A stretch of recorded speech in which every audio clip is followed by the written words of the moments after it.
All right. I was going through the garage and I came across this book, labor guidebook, and it made me think, and I started thinking and I kept thinking.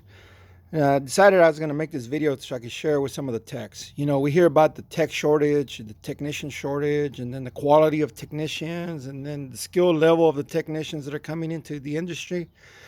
Well, I can tell you that I was wrenching long before many of the current technicians were even born. I think right now most technicians that are working dealerships are anywhere, they were born from 93 on up, 93, 94, 95, 96, and so on. So I was already in the shops working. But what's funny is I was making just a little less than what they're paying today in them days. What do I mean, right? The shop rate was 32.50.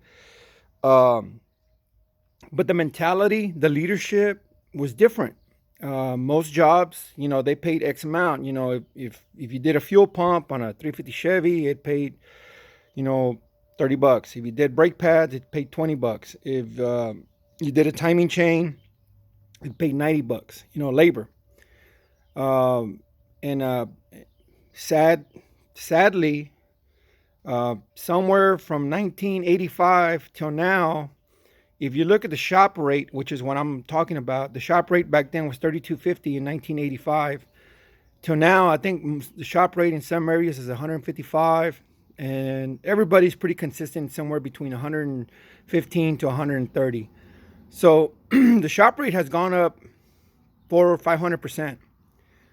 But if you look at the technician's pays, the technician pay hasn't gone up very much. It has not kept up with what the shop rates are.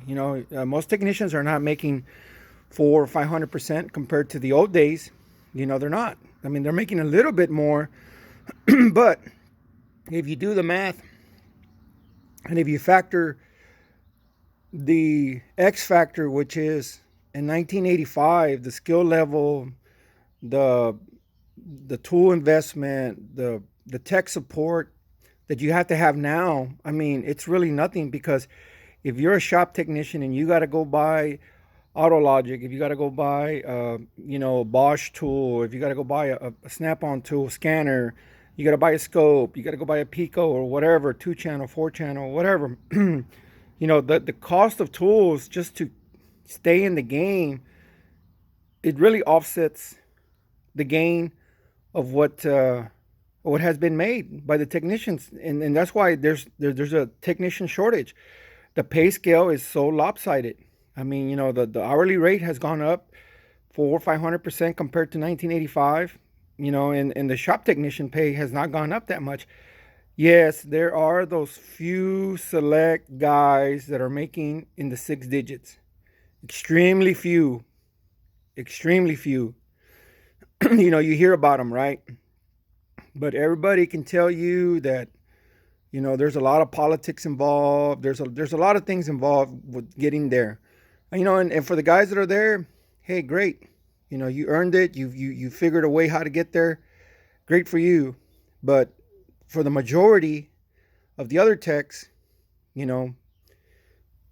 we're struggling. You get a brand new car. You got all this backup cameras, sensors.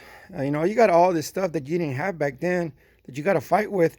And then it's just crazy. So, but the thing is, one thing you do see, or that I have seen in the past 10 years, a lot of dealerships are remodeled. They have super nice dealerships. They have a lot of customer, convenient leather sofas, TVs, cafes, workout spas. I mean, they have all kinds of stuff for the customer, which is great. I get it. They're investing in their customers, which is great. Why can't they invest that kind of money into their technicians, the guys that bring it home? So anyway, just a little bit of a rant, and I just thought I'd share. Hey, thanks for watching.